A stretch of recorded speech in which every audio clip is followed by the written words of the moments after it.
Just a week into the marriage, my husband hit me with divorce papers. I could say it was the fastest on record.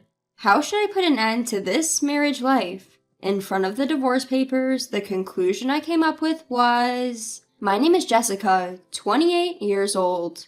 My husband, Michael, is 4 years older than me. We were coworkers at the same work. Michael is well-educated, handsome, and highly competent at his job. His reputation among our colleagues is excellent, especially amongst the female staffs. He was considered a catch. Michael is so charming today as usual. Absolutely. Even when I make a mistake at work, he never gets angry, but gently corrects me. Why is he so kind? The woman who marries such a man must be equally wonderful. His popularity echoed throughout the office, and at first, I was one of those women. I'm not especially beautiful, nor am I the type to take the initiative with men. On the contrary, I'm a shy person who follows my boss's instructions without any objections. So when he, who is far and away the most popular guy, asked me out, I was taken aback. Why me, when so many other women in the office were after him? I felt mysterious, but of course, there was no reason to refuse. After a year of dating, he proposed to me at a lovely restaurant with a beautiful city view. It was the moment my mundane life dramatically changed. A few days later, I was introduced to his mother, and I realized tearfully, I'm really going to marry this man. My first impression of my mother-in-law was a friendly and kind woman. She smiled warmly at me being nervous and started a conversation. Nice to meet you. You must be Jessica. Yes. Nice to meet you. I always appreciate Michael's help. Haha, don't be so nervous. I'm sorry. It's my first time in such a situation. My son's wife is such a cute lady. I'm also happy. Michael, you found a good woman. To my mother-in-law's words, my husband happily replied, Right?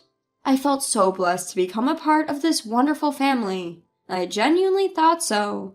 As the wedding discussions progressed and the date of getting married was set, my husband confessed something to me. Jessica, I've been meaning to tell you that my mom is actually frail. What? Really? She seemed fine when we met before. I guess she was just trying to show her best in front of you. Normally, she barely leaves the house. I see. Did we push her too hard? No, she's fine. But there's something I'm a bit worried about. When I asked my concerned husband, what is it? He seriously asked me, Jessica, I beg you, please live with me at my parents' house. What? Why all of a sudden? I can't leave my frail mother alone. I know it might be a burden, but I can't stand to leave my mom living alone anymore. Michael. Looking at him begging sincerely, I felt torn. At the same time, I was happy seeing him loving and honoring his mother. I'd be lying if I said I wasn't anxious. But surely I can get along well with that wonderful mother.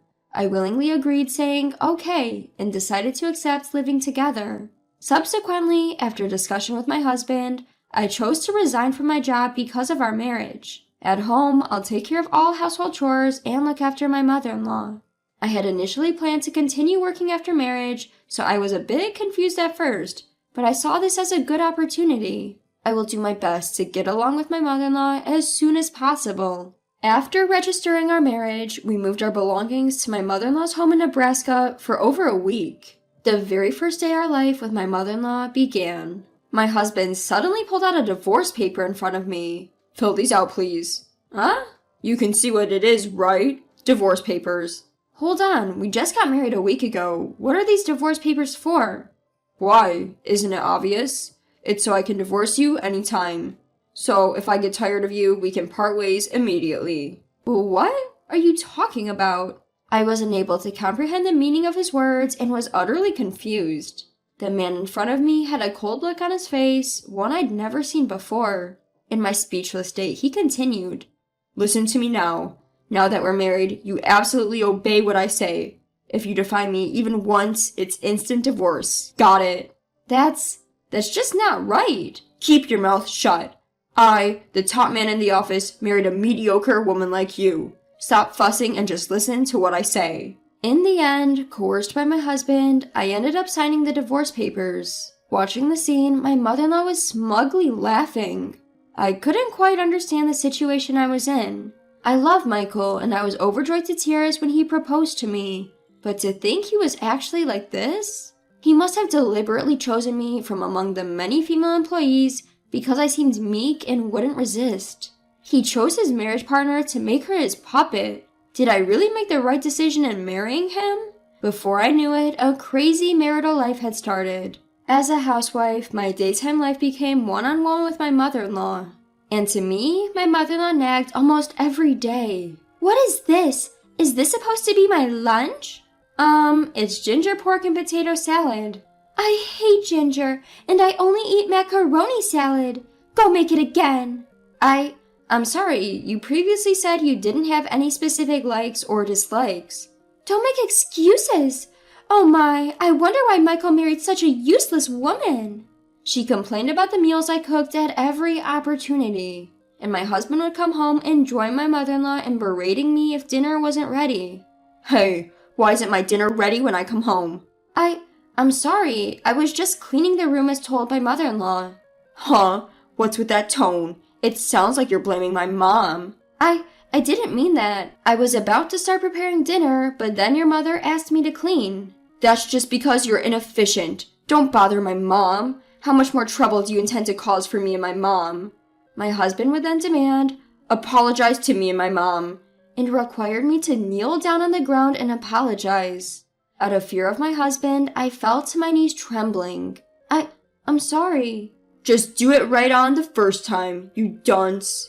But the belittling didn't stop there. If I dared to take a break from house chores, my mother-in-law would splash me with cold water. It's cold! Mother-in-law, why would you do such a thing?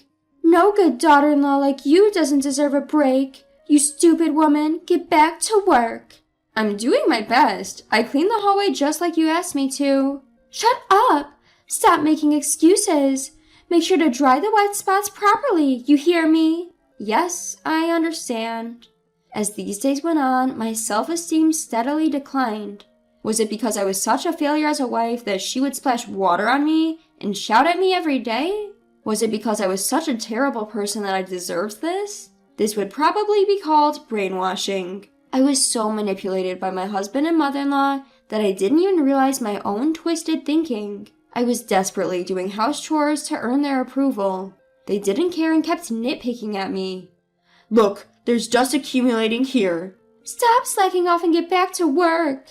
Even though my husband initially told me that my mother-in-law was physically weak, there was no such sign. She seemed to enjoy bullying me every day. In retrospect, living together with my mother-in-law was probably a lie my husband made up to make me a convenient housemaid.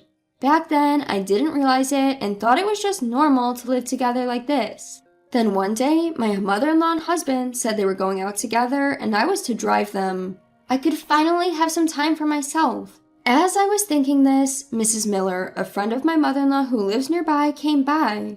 As soon as she saw me, she asked in a serious tone, Hey Jessica, are you okay? Huh? What do you mean? I saw Michael and Martha yelling at you when you were getting in the car earlier. I heard Martha's loud voice when I passed by your house before. I've been worried about you. It seems she had noticed that I was being belittled. That's why she came to talk to me while my husband and mother-in-law were away. Jessica, are you okay with this? I'm really worried about you. You've been looking more and more worn out since you got married. That's because I'm a failure as a wife. What are you talking about? I've thought this since the first time we talked, but you're not a failure at all. I'm sure you're trying your hardest. You can't get used to being bullied. Saying this, she seemed to tear up for some reason. I was moved to tears as well, and before I knew it, I had told her everything. After listening to my story, Mrs. Miller said to me with a serious expression, You need to run away. What? Just run away. But, are you okay with this? You won't regret it? I was confused, and Mrs. Miller grabbed my arm firmly. I, too, was bullied by my mother-in-law right after I got married. It was really hard, so I understand how you feel. You're wasting your life by putting up with it. You're a wonderful person. You deserve to be happier. Mrs. Miller, that's when I decided to divorce my husband. I suddenly felt a lightness in my heart, realizing that I had been brainwashed all this time. I don't want to live with them any longer. This isn't the married life I wanted. Before I knew it, tears were overflowing and I was crying out loud. All the while, Mrs. Miller had been gently stroking my back. Once I had calmed down, she said to me, "It's never too late to start over your life." Yes, thank you, Mrs. Miller. Soon after, I quickly packed up my belongings and left the house without telling my husband or my mother-in-law. Of course I took the divorce papers that they had made me sign at that time. A few hours later, my husband must have noticed my absence because he kept calling me. I stayed in a comic book cafe that night and answered the phone from my husband once I had calmed down the next day. Hello? When I answered the phone, "Hey, don't mess with me!" I heard him yell immediately. "I'm not messing around. What do you want?" "Don't play dumb. Why aren't you answering the phone? And why aren't you home?" "Well, because I left, you know." "Huh? You left?" He must think I don't have the courage to do such a thing.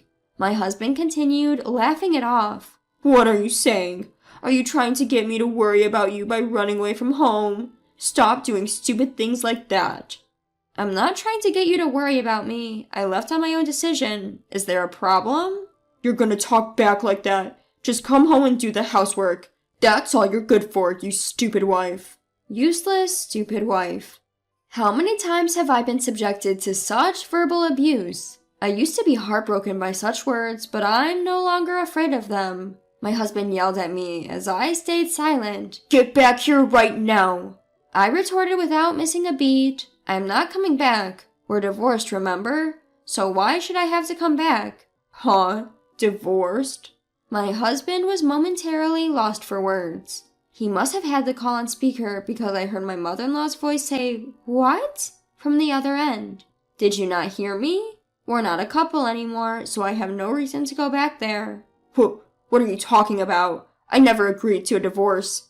"But you did agree, didn't you? You made me sign the divorce papers." Did you actually use those divorce papers?" "Yes, I did. When I left, I submitted the papers to the city hall."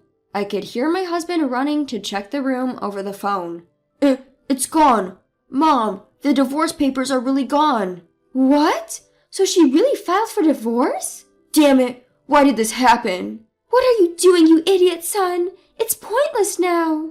I'm sorry, Mom." After listening to their absurd conversation, I replied sarcastically, "I'm grateful that you had them ready for me to file at any time. Thanks a lot." Hold up. I didn't really want to divorce you." "Excuse me? What are you talking about now?" "I'm sorry for how I've behaved so far. Without you, Jessica, we're in trouble. Neither I nor my mom can handle the housework." As soon as he realized the divorce was final, my ex-husband changed his attitude and started apologizing profusely. I felt nauseous dealing with this man's endless selfishness. "Please, I'm begging you, come back." "Don't be ridiculous. There's no way I'm going back to you." "Why not? We loved each other, didn't we?" "Loved each other? You've got to be kidding. You and your mom brainwashed me. I'm the one saying no to you. Get it? Don't contact me again, you mama's boy." I abruptly ended the call and blocked my ex-husband and mother-in-law's numbers. That's how I cut off all ties with them. Later, I received a call from Mrs. Miller and heard about my ex-husband and mother-in-law's recent situation. Apparently, my mother-in-law's harassment has become the talk of the town, and her reputation plummeted since I left. She, who already had few friends, was now utterly alone. Everybody in town points fingers at her, even when just taking a walk outside, to the point where she hardly leaves her house anymore. Meanwhile, my ex-husband seems to be showing up at work every day in wrinkled shirts. Initially, others were concerned about him, but once I explained the situation to my ex-colleagues, his image dropped dramatically. He's now being looked down upon by those around him and has started to frequently miss work. I'm sure it's only a matter of time before he quits.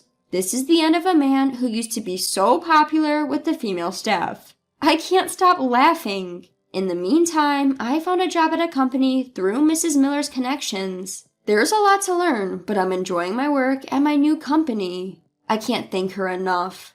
"Jessica, I found a really good cake shop. Do you want to go sometime?" "Really? I'd love to." I continue to keep in touch with Mrs. Miller. I will definitely repay her for helping me out of my darkest times.